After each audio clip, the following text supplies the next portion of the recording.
Welcome to another episode of the Around the Maritimes podcast, the official English language podcast of the Quebec Maritime Junior Hockey League. This week, a chance to have a conversation with Danny Walters, forward for the Halifax Mooseheads, a kid that we watched first came on the radar with us for the Halifax McDonald's when we were covering them with U18 hockey here in Nova Scotia and watching his progression as a kid that was picked in the first round by the Mooseheads to now his second season with the Herd, coming off an appearance in the Prospects game here in his NHL draft season, and get to talk about the evolution of his game and all things growing up playing hockey in Halifax. Also joining me, Jeremy Boucher.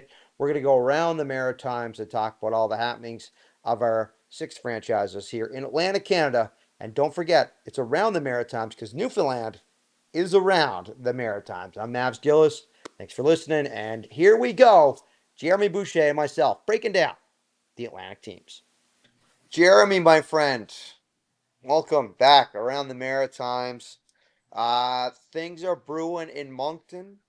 We haven't had a chance to speak since Banner Night. Give me your emotions and what it was like that night at the Avenir Center when the banner went to the ceiling and the Gilles Courteau Cup was at center ice. Yeah, pretty special night. It was just one of those nights that a lot of people were looking forward to, and the hype was real.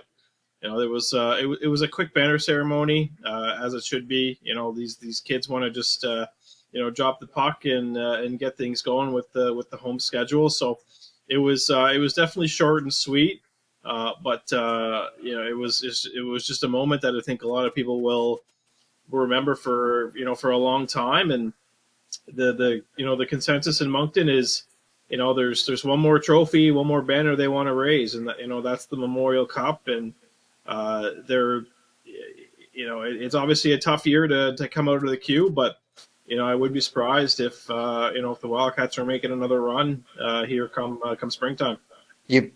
A big part of that was back in the lineup for a period, and then Caleb Desnoyers goes out with a concussion. He gets a head injury, and again, you just look at him as he's curling down and runs right into the Moosehead defender. So he's listed as day to day, but that right now, again, our first look at the Wildcats was this past weekend in Charlottetown for Eastlink, and seeing the individual skill on display from this team. There's no doubt about it. They're an extremely talented group. Yeah, it's a fast group. They're speedy. They forecheck hard, and that game in Charlottetown was definitely their best effort of the season. So the Eastlink folks got treated to a pretty fun game, and like the Wildcats were without Dinwiddie for that game. They were without Teddy Mutrin for that game. So that's maybe two of their top centers right there, and they still managed to walk in there and beat the number one team in the queue and get the 2 points. And then you go into that Sunday game and you're thinking, geez, you're coming off a big win against Charlottetown. The momentum's going to be it's going to be with them, and had a great 20 minutes against Halifax, and then things kind of took a turn for the worse. You give up 4 goals in the second period to Halifax. You lose Dinwiddie in his return to lineup, and like you mentioned, head injuries. You want to be super cautious with that. You want to be diligent with that. So, they definitely didn't rush him back from his wrist injury, and I don't think they'll rush him back for this one either. I'm sure he'd love to be back in the lineup for next Tuesday, and not next Tuesday, sorry, next Thursday, that showdown in Blainville against Justin Carbonneau. But again, there's no reason to rush back one of the best players in the league. You gotta protect your players and make sure their health comes first. And there's no reason to get him in the lineup until he's back at 100%.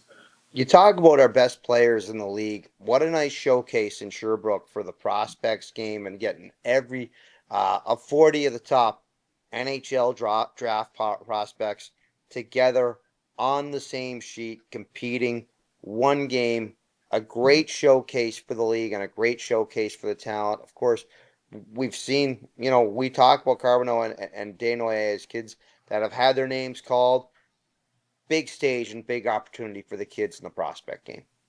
Yeah, just a tremendous idea by the league. Just another way for us to showcase our players and our talent. And they stream the game for free on Flow Sports, which I thought was a really great idea. And some of these kids had a really great showing. I mean, you look at those Russian teammates in Victo, Shilovs and Vlasov. Like, those guys were, their chemistry is unbelievable on the ice. And Kulibiakin in Halifax, you look at him and you think, how is he going to adjust to the Q coming from, the U16 program with the Carolina Hurricanes last year? And then you look and see who he had for coaches last year, and it was Ryan Smith and Justin Williams. It's what two better guys to have as a coach before, coming to the Q. So, yeah, I think probably the only downfall with this was the crowd. I think the league probably wanted more than 1,500 people in the building for that game, and so maybe if they continue with it next year, they might want to look putting it into maybe a bigger market. Well, I'm sure in the Maritimes, we would not mind having all the prospects together for the showcase to be there. We do have a lot of future prospects, and again, it's crazy to be talking about this age level. The U17s are going to be going on in Truro from October 31st to November 8th. I know it was in Charlottetown in years past, but an incredible amount of hockey and its skill level going to be on display. I know Alexei Joseph is in on the card there with the U17 club. I'm blanking on a couple names right now. Antoine Provencher from Charlottetown, Ben Vitch, Quinn Norman. Yeah. It's for a tournament in Truro, it's a really good year for the teams, the Atlantic teams here. So there's lots of Atlantic representation, and it's look at that goal at Cape Breton's goalie Sam Bertiome, going to be a kind of a hometown kid, in that tournament, right? So that's going to be an unbelievable experience for him. Yeah, and again, Hockey Canada always does it right. So make sure if you're in the area and you want to see some of the best future, you have future first round draft picks in the National Hockey League that are going to be playing in Truro during this tournament. Make sure you get out to it and support this event, because you support these events and all of a sudden we get more premier events in Nova Scotia and New Brunswick. Talking Nova Scotia and we'll talk PEI as well. Hey, the Charlottetown Islanders right now are the top team in the division, and there was some chatter about Moncton. There's some chatter about Newfoundland. Right now, Charlottetown is big. Charlottetown is nasty. They got even nastier adding Dylan McKinnon to their back end. And Donald Hickey has been lights out in his sophomore season. But this is a team that 10 of their games have been 1-goal games, and they've been able to execute and get those bounces. The bounces that don't go your way in those rebuild years, they're going their way for Jim Holton and that club right now. And Charlottetown, I know they lost to Moncton, but they've put together a very good squad right now and really liking what they have. Yeah, they're rocking and rolling right now.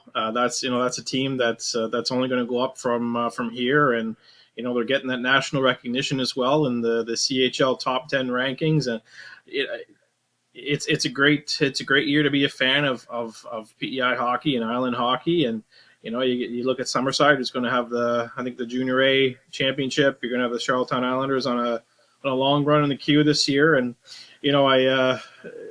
something that's just in the back of my mind, Mavs, and it's Moncton kind of took advantage of bringing in Dylan Gill, a hometown kid last year at the trade period from the AHL. You look at a 20-year-old that's playing in the AHL right now that's from PEI Camp Squires. If somehow that he can get sent back to junior, and Cape Breton and Charlottetown can swing a deal, that might just put the Islanders over the top here and to run away with the league. That would be one hell of an acquisition for the Islanders. I remember in that last game that Squires, we chatted pre-game, about him talking. This was his final skate at the Eastlink Center last season, and if there was an opportunity for him to be back in the queue and rejoin, and well, join up with Charlottetown, it would be very intriguing to see him in that lineup for Jim Holton. And I don't know if you're just speaking it into existence, but we know Sylvain Couturier is always, the phone is always on with Mr. Couturier. Well, let's just say this, Mavs. If it happens, you can clip this and post it on the socials. And he said you heard it here, folks. Jeremy Boucher called it. Okay, now we'll talk about the Eagles here, because I lead in with the fact that the Islanders are having that success in the 1-goal games. Cape Breton is not. 8 of their 14 games, 1-goal games, and 3 of them have been wins.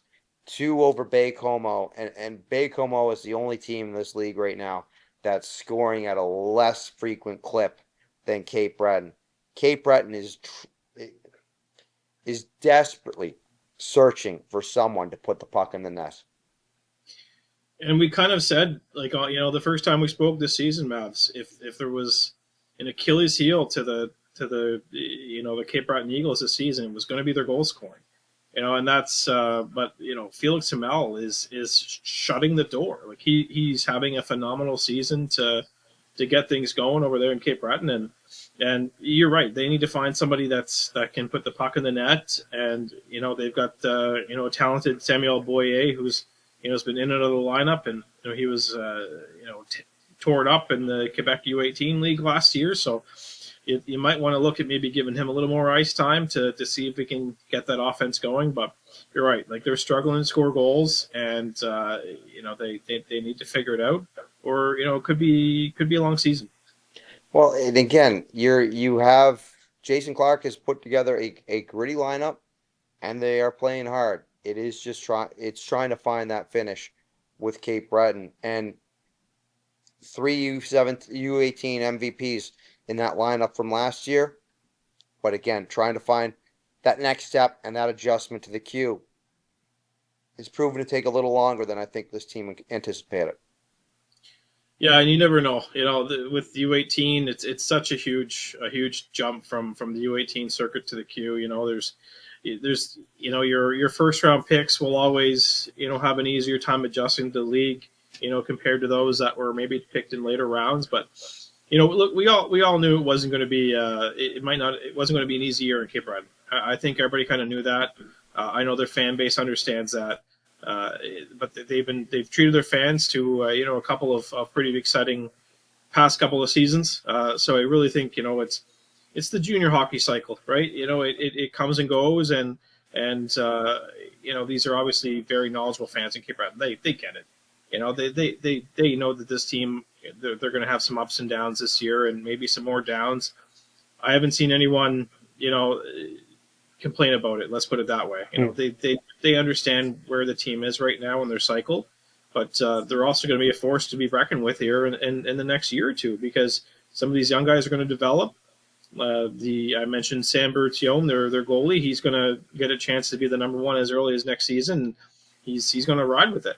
So it's like I said, it's just a cycle, and it's almost every 4 years once every 4 years for every junior hockey team.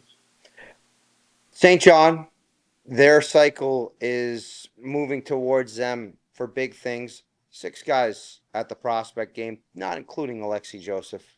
But they've lost 5 of their last 6, but still playing very hard and playing good hockey.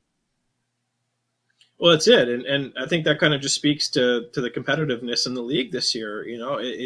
I know there's no more divisions, but you got to look at the Eastern Conference it's heavy. You look at Charlottetown, you look at Newfoundland, you look at Moncton, you look at Chicoutimi. It's a top heavy Eastern Conference, and you're a team like St. John and a team like Cape Breton, like they're going to have to face these teams all season. Right, and they just have to pick their moments and just take advantage of their opportunities, right? And St. John, they're going to get it. They're going to be there probably as early as next season once their guys are a year older. And and I think it's St. John's another franchise that's just been fortunate enough to win championships. They've gone all the way. They've got their Presidents Cups. They've got their Memorial Cups. So their fans, that's another fan base that gets it. They understand what it takes to get to the top, and yeah, they're still struggling right now. But I'll give it a few more months, and they're gonna be rolling.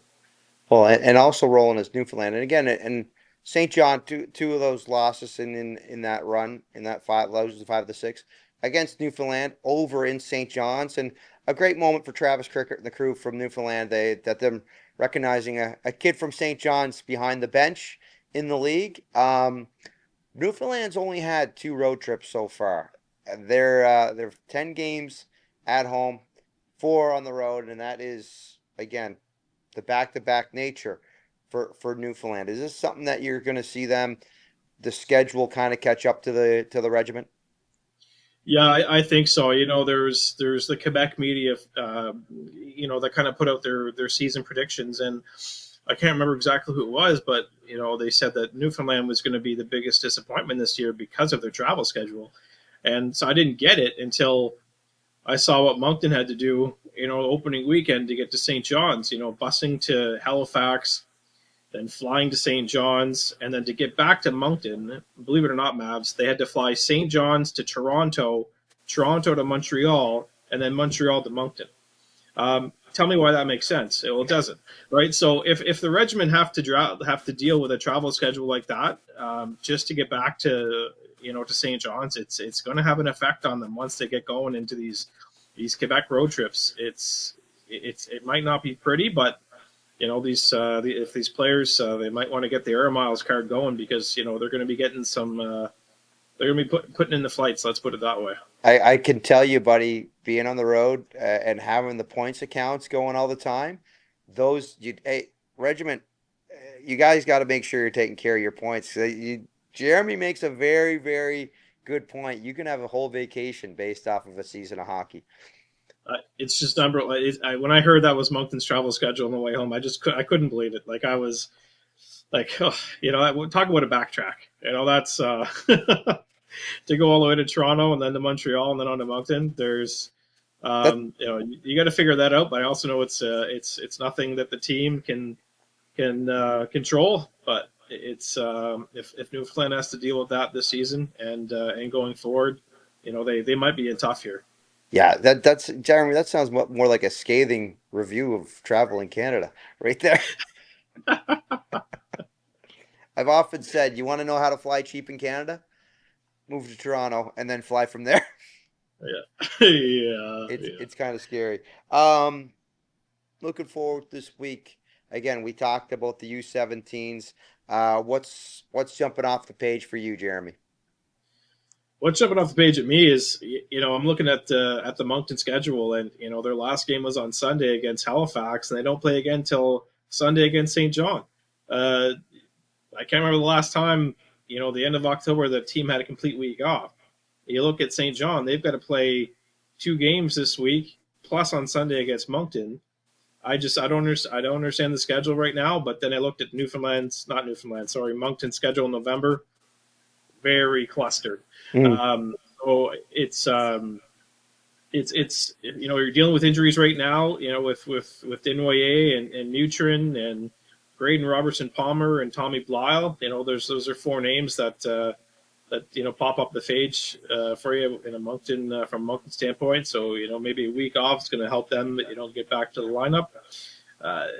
Just excited to kind of see where things go the next couple of months because. Once if you look at it, we're less than 2 months away from the trade period. We're a month and a half away from the trade period, Mavs, and it just seems like the puck just dropped a week ago, and we're already a month and a half into the season. So the times it's flying by, and the next thing you know, we're going to be chatting in the early December by the looks of it, and we're going to be looking to see where St. John is, where Cape Breton is, our Charlottetown's still at the top of the league. Where's Newfoundland at? So it's going to be interesting to see how the next month and a half goes here. how fast we have gone from preseason to getting to a point where we're going to be talking about buyers and sellers at the trade period. It is zooming by. As I say, teams are 14 games in, and it is, yeah, we'll be at the quarter pole of the regular season in this upcoming weekend, and then, as I say, we just keep flying by. It's you're right though. They're in talking about St. John and Cape Breton. I know we do talk about the cycles of junior hockey. They need to find some ways to get themselves back on the right direction of the ledger so that they they aren't in a lost season in November. Mm-hmm. And that's it. If you fall back early, it's going to be tough to make up the ground. Later on, right? And you want to see as many maritime teams make the playoffs, and by all accounts, St. John's going to make the playoffs. It's just a matter of where they're at. At the same time, Cape Breton's got to get her going. If they want to be one of those 16 teams that grab a spot in the postseason, they got to start scoring some goals here. Yeah, and again, in the bottom of the Eastern Conference, Quebec and Baie-Comeau. So it speaks to the strength right now of the six teams that would have comprised the Maritime Division. The six teams from our region. There is no nights off when you're in there. And again, we talk. It's might sound like we are picking a little bit on St. John and Cape Breton. They're very, those are very tough place to go in and play. And you have 60 minutes of hell against them every night. Just look who's coaching these teams. Like Travis Crickard and Jason Clark. Like these guys are well known around the league. And anytime Moncton goes into St. John or St. John comes into Moncton, Travis Crickard, he wants to get that W against Gardner McDougall. You just see it. You see his passion behind the bench, and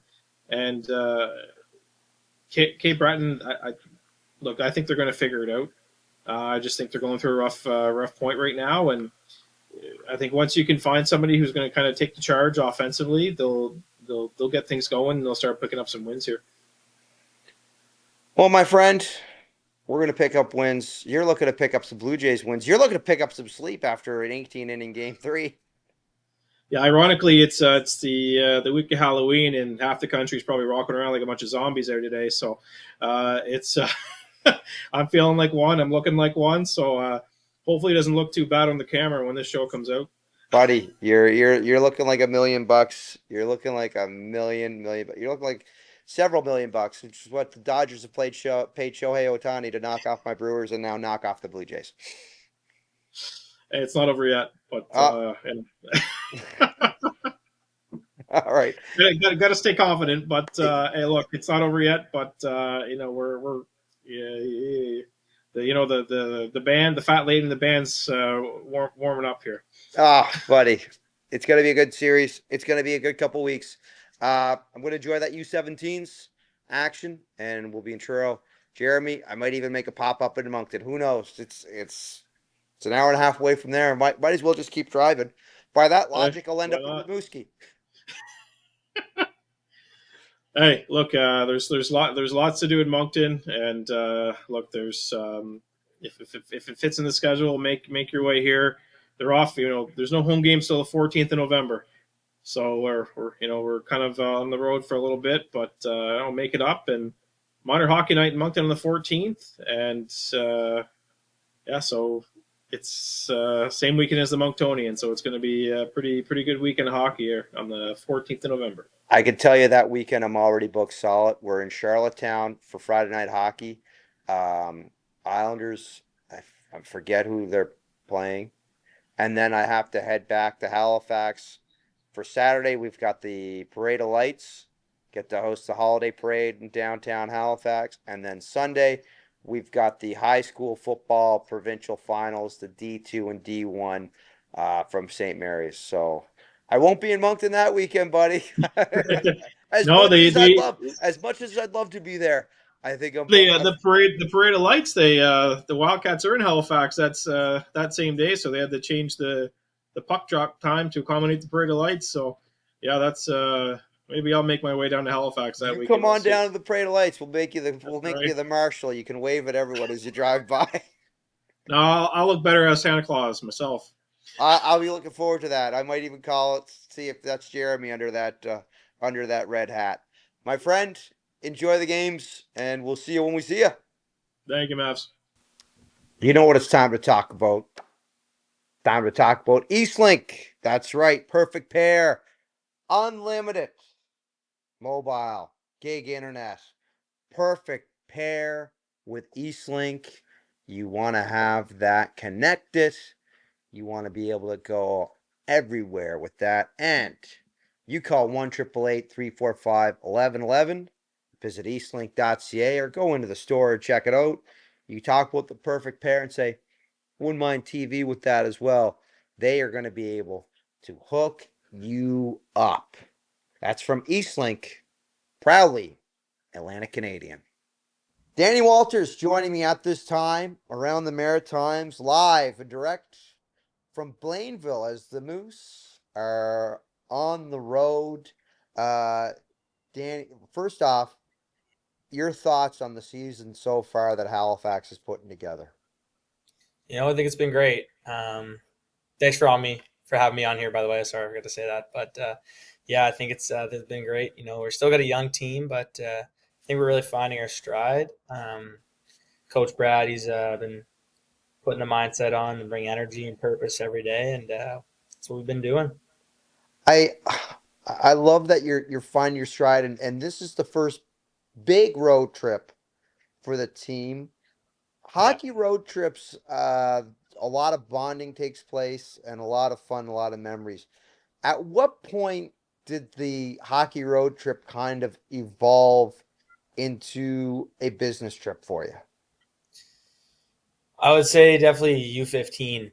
That was the first year that our coaches didn't let us go in the pool. So that was a bummer for me because I love going to the pool. But yeah, it really became more about going up there to win hockey games and more less than just having fun. But we still try to make fun of it, especially now. Bus rides are fun, hanging out in each other's hotel rooms, but it's definitely a business trip. You do have a bit more downtime, a little bit of downtime on a junior trip where it's one game a day. Does Mhm. Brad let you guys go in the pool? We actually did go in the pool today, but it wasn't like an enjoyable pool. We did like recovery, and we're in the hot tub doing different recovery stuff. But yeah, it was fun. So there's still some pool time. Well, when you think back into the minor hockey tournaments of before U15, what are some of your favorite memories from those road trips? Going going down to the pools, brought like footballs and different balls and stuff, throwing them around, wrestling each other, splashing water like little kids. Those were all good times. And then sometimes the coaches would come down, mess around with us. But yeah, I miss those times. And don't forget about hall hockey. Hall hockey, or are you of a generation where hotels had completely outlawed hall hockey at that time? And how was your game in the knee hockey? Oh, knee hockey, that was my stuff.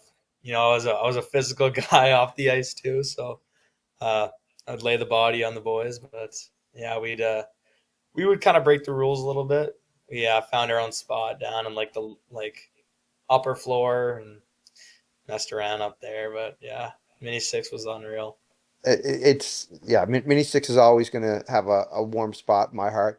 When you look back on your minor hockey career playing in the Shabukto system, who were some of the coaches, some of the people that looked up to in that section of your career? Yeah, I think Shane Bowers was a big one. He also played around the area and took a different path to me, but it was watching him go throughout his journey was since he's a local boy, it makes me feel myself, and it's great to see that. Um, at what point did you realize you had something with the game?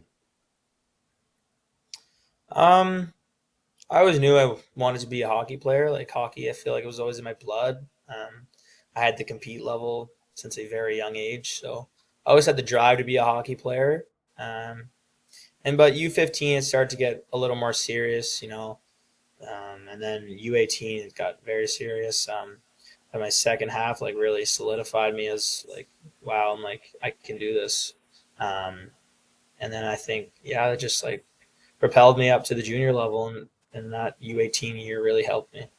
Well, and from U11 to U18, it was constantly yourself, Aaron Chip, and Jacob Hartland running on the line. What can you say about the chemistry between the three of you? And yeah, I'll start off with that. The chemistry between the three of you in minor hockey. Yeah, we had unreal chemistry. We grew up like we'd hang out as like little kids at pools and stuff. And I don't know, we just our whole life we just played on the same line, even in early years than Adam, but going up and then still the same line. We build so much chemistry. We know where each other are at all times, and we each brought something different to the table. I think that's what made us so versatile and such a good line. Is just each of us brought a different skill set and really gave us so much options. How much did the competition between the three is and I guess just striving to be the best that all three of you can be? How much did that push the trio? I think there was definitely internal competition, but overall, we wanted what's best for our team, and we figured that if we as a line are playing good, our team's going to play good, and that will get us noticed more. So I think it was really just we're all selfless and wanted what's best for the team. Would you ever have thought all three of you ended up in the queue? I did. I don't know. I think the other two they have different styles. I don't know, but Jacob, I think I don't know. It's hard to say. I I'm mean, not really yeah, sure. the three is are having success, which I love to see, and I love that you guys are there now. We talk about U18, and that's kind of when you came on our radar because we were covering this with Eastlink, with the Mhm. Halifax McDonald's. That's such a prestigious program. Mhm. What what goes into being a Mac? I think it's just your heart. You gotta want it. You gotta want what's best for the team. Tim always said, like we're trying to win. We're not trying to, get noticed individually, but you will if you win. So I think having team success was very important to him and to everyone, and I think that's what makes the program such a great program. A lot of success there, and again, you're by this time in your career, you've already gone through so many uh tournaments where you have 6 or 7 games over a few days. That atmosphere, how does that atmosphere and that experience prepare you for this level? Yeah, I don't. Hmm. It's like I think the U18 level is very good compete level, but it's not at the skill level of the Q. But you're getting that compete level down at the U18 because everybody wants to get noticed, everybody wants to get drafted, and I think that's what makes the league such a great league. It really is, and again, it's a good proving ground. Um, the Atlantics at that stage, it didn't end up the way you wanted at the end of it, but that was a weekend where you really solidified your draft stock. What was working for you in that weekend? Yeah, I think during prevent or playoffs in Atlantics, I kind of really found who I was as a player, and I realized that coaches and scouts they're not looking for guys that are trying to be something they're not. They want guys who are authentic and play the way they're supposed to play. So I kind of stepped into my own role, knew who I was as a player, and I just kept that throughout Atlantics. What was it?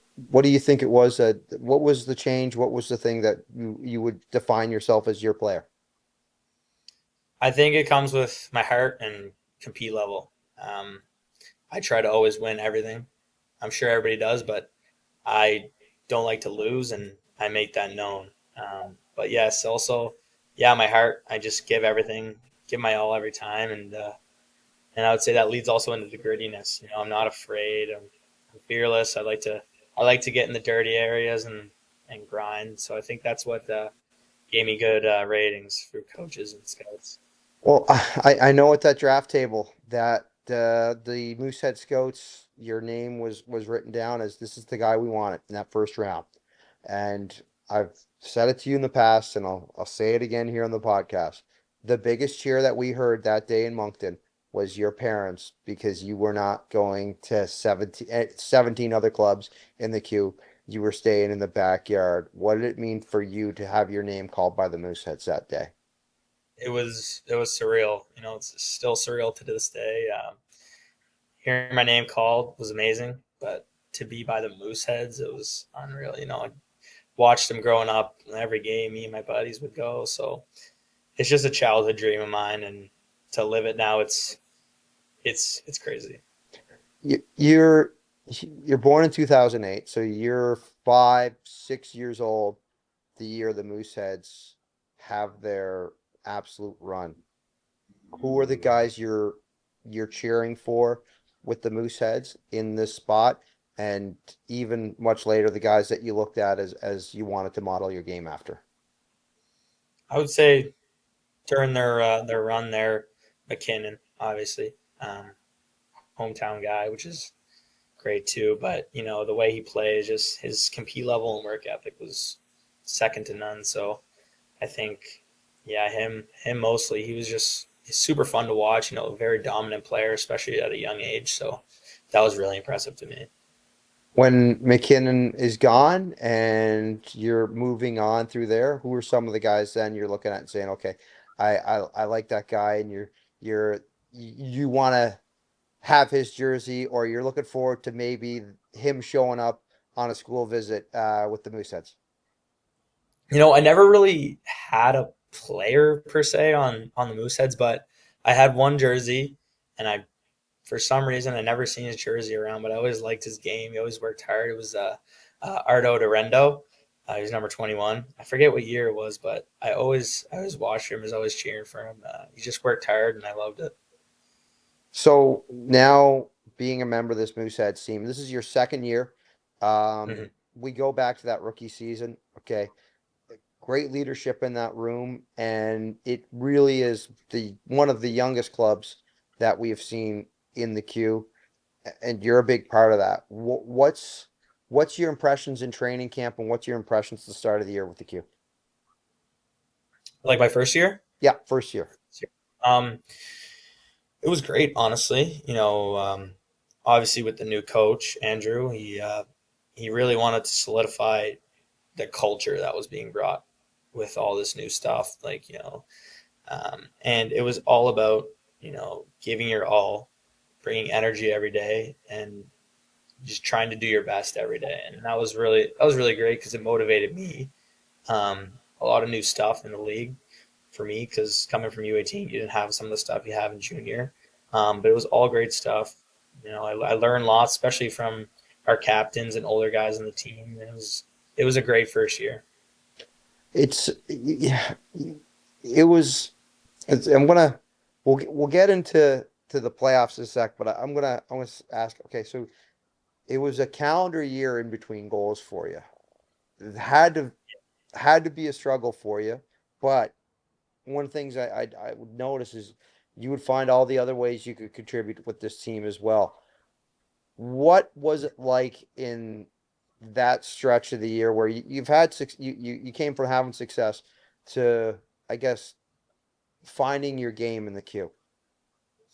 Yeah, it was tough because I'm not used to going that long without a goal or let alone a point. But yeah, I think Coach Andrew, he really helped me find who I was as a player, and even when I'm not scoring or contributing points wise, I was hitting, I was being a leader on the bench, bringing energy, and I think that was a big part of the success in the team. Everybody, if you're not putting those points up, you're bringing energy, you're doing something, you're hitting, and that was big for me, and I really built off that. I called that goal that you scored at the end of that stretch. What was the relief like for you to finally have that in the back of the net? It was great. Um, yeah, I'm lost for word. That was it was amazing. Um, obviously had to keep going, but it was great to finally get a little bit more relief. Yeah. We'll get to this season in a bit, but I want to go back to the playoff run last year, being a 16 seed, knocking off a 1 seed, and again, you play in front of two all-world goaltenders. First part of the year, Mathis Rousseau. Second part of the year, Jacob Steinman, and in the playoffs, able to create this type of upset. What what was working the best for that team in that series against Drummondville? Yeah. Steiny was obviously a huge help. He was a lockdown goalie who led in very few. He was also a leader on and off the ice, which is great. But I think our team, we had something different than they did. We had more drive and more compete than they did.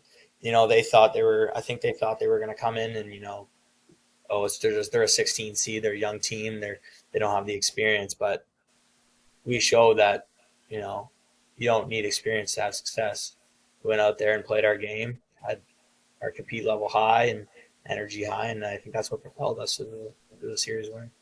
Are you seeing aspects and spillover from that series and that playoff run here in this second year? Of course, yeah, yeah. Everybody, every day, especially me. I tasted that little bit of success, so I just want that for the new guys and guys on our team this year. So every day you bring energy and compete, and you'll have success. It's a turnover from Andrew to Brad McKenzie. I'd like what's the takeaways you take from Andrew Lord as your head coach?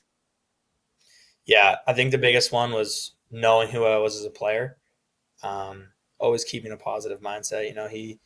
There were stretches at some point. I was getting down on myself because I wasn't scoring or I wasn't putting up points or I wasn't playing good. But he taught me that no matter the circumstances, you got to bring energy and you have to be all in. And I think he helped me a lot on the mental side of the game. We're going into year two. What's the difference that you had in your off-season preparation from your rookie year to this season? Yeah, I was with the new trainer this year. He was the Moose trainer last year, and he helped me a lot. I had a few back problems, and those were completely solved. And I think I got faster. That was a big part of my off-season training, um, trying to work on my speed and endurance, and it helped a lot. And I could feel it during the games. But also my overall strength has gotten improved, and yeah, skill work on and off the ice. So yeah. Danny, this Moosehead team is fast, man. There is some great speed on the team you got now. What do you like with the core you have, and especially with the new blood into this league? Yeah, I think our core is great. The new guys they have the drive like we do, and that's great to see. I think they're all into. They want what's best for the team. But our core group of returners too, we all got that taste of success. So we're giving it our all every day, and we're playing fast. We're playing the way we should play to win. And Brad installs that in our minds every day. Can't be someone you're not. You got to just play the way, and you'll have success. Well, and if we look around at the teams here in the Maritime division right now, absolutely no slouches, man. Is the competitive level of this season notched up from last? Yeah, for sure. More maritime teams are getting better, and you play them more. So the competitive drive from each team you're playing it's great, and that improves you every day. So it's nice to see that. Brad as the head coach, what's the biggest difference between Brad and Andrew? Yeah, Brad, I think he's been assistant coach here for quite a while now, and he's got the taste of a few different head coaches. So I think he's learned a lot. I think he has more experience in the league, so he knows the guys, knows like what we're feeling better. Andrew, I think he was used to coaching older guys and men, so it's nice. It's nice that Brad has a taste of what coaching in the Q feels like, and I love his coaching so far. It's great. Makes great decisions, and yeah, he's awesome overall. You're just coming off the prospects game, and again, the top 40 prospects from the Q. all together in Sherbrooke. What was that experience like, and who out of that crew impressed you the most on your team? Yeah, it was an honor to be selected for that. I didn't know that was going on, so to get the call that I was going was it was pretty awesome, and it was great. The compete level there was very good.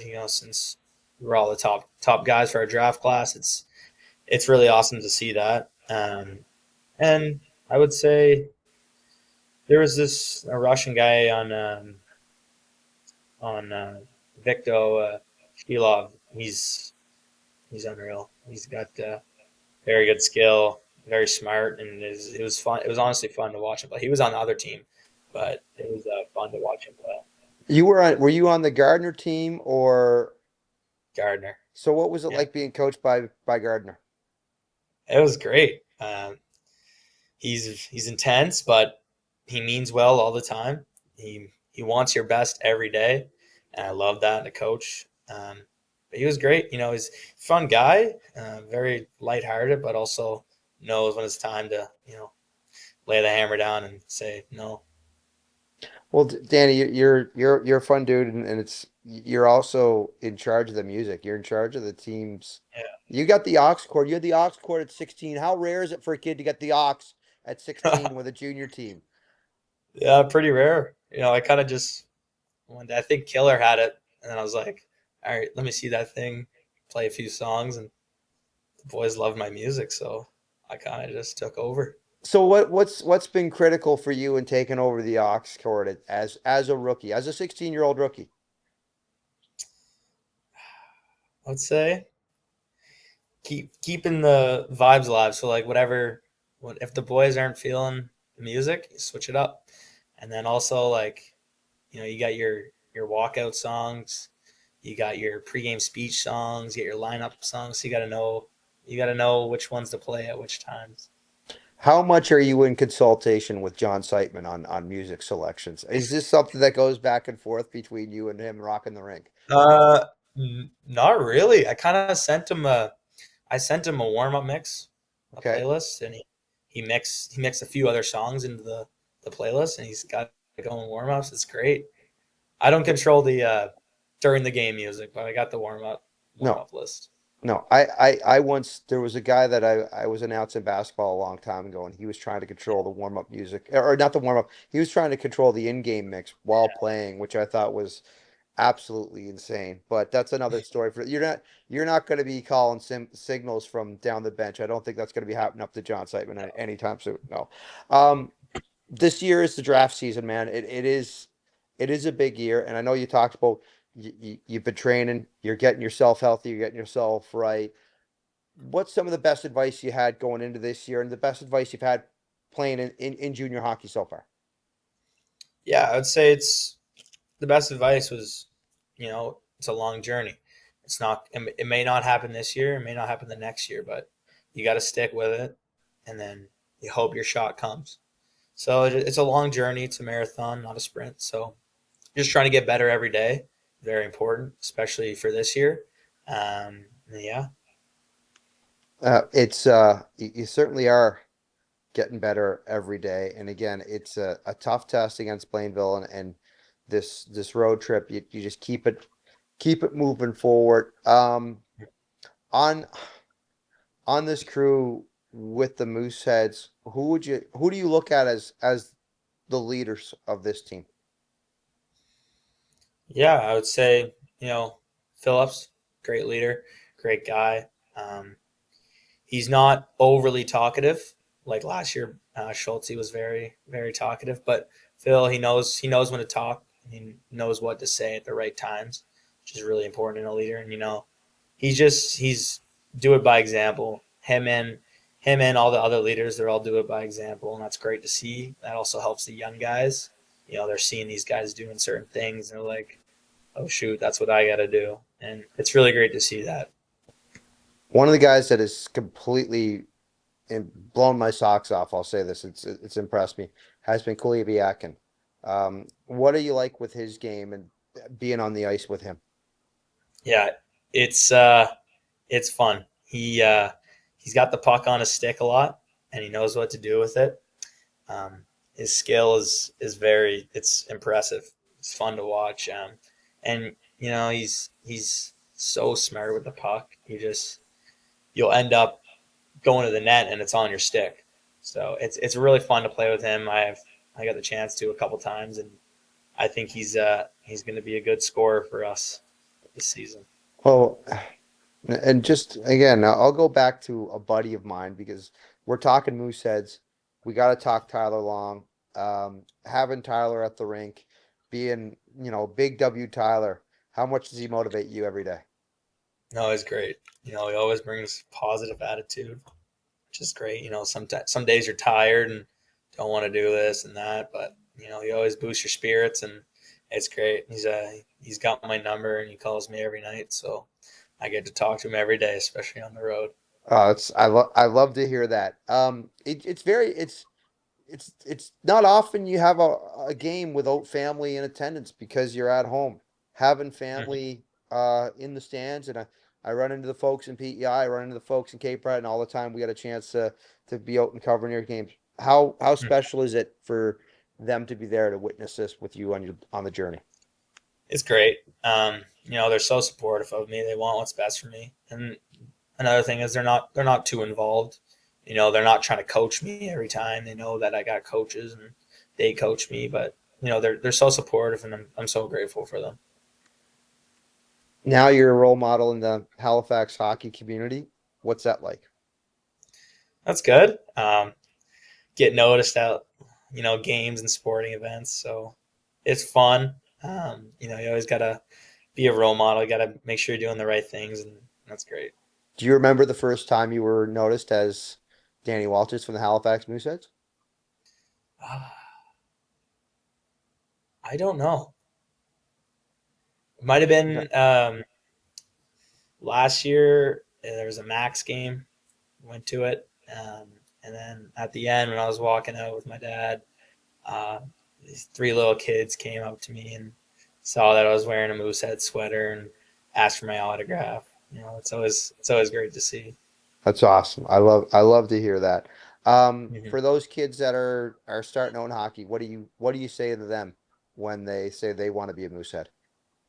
Yeah, I guess keep your dreams alive. Don't ever lose your dreams. They're very important, and you got to have high goals and high aspirations for yourself. You want to push yourself every day, and to have those milestones that you want to reach is very important to get to where you want to go.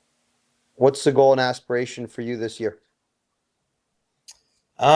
Personal one, obviously get drafted. That'd be very, very special to me and my family. It's always been a lifetime goal. So if I were to hear my name called, I'd be super, super excited.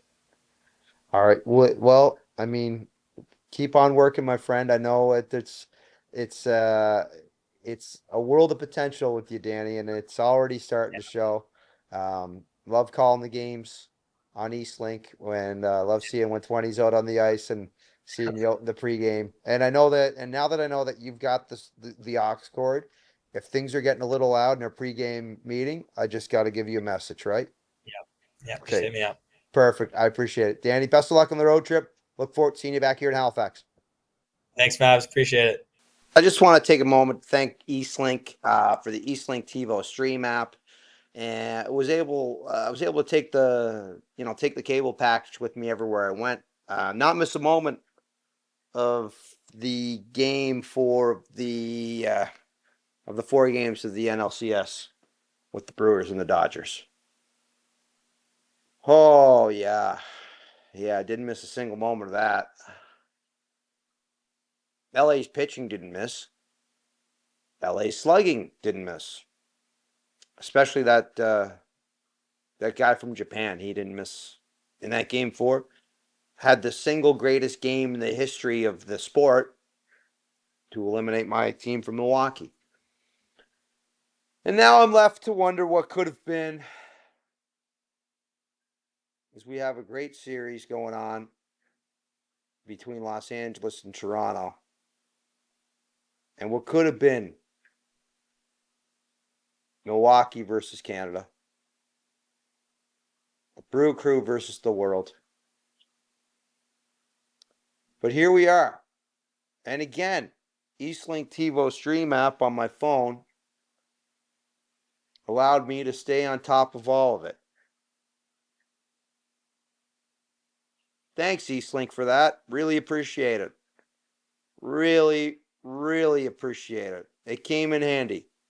It came in so handy to watch those 4 games. You can use it to watch our community TV sports as well, which is a lot of fun. A lot more fun than those 4 games. So make sure you have a chance to download it wherever you get your apps. Because you're probably listening to this on your phone now. 1-888-345-1111 to get hooked up and then get that Eastlink TiVo Stream app so you can take the game on the go. Part of Eastlink, proudly Atlantic Canadian. I don't know. I don't know which one of my teams has got a better shot at contend. Maybe Cooper and the Mavs. I don't know. Thanks again, Danny Walters from the Halifax Mooseheads joining us today as well. Jeremy Boucher. Jeremy, again, I don't know if he's manifesting something, but him trying to talk into existence a big trade for the Charlottetown Islanders would be something to see. Danny, watching him evolve into the player that he is, it's truly one of the joys of covering local sports the way we do. Watching a kid go from U18 into the Q ranks and watching them try to strive for their dreams and going after it day in, day out, every game we get the chance to cover.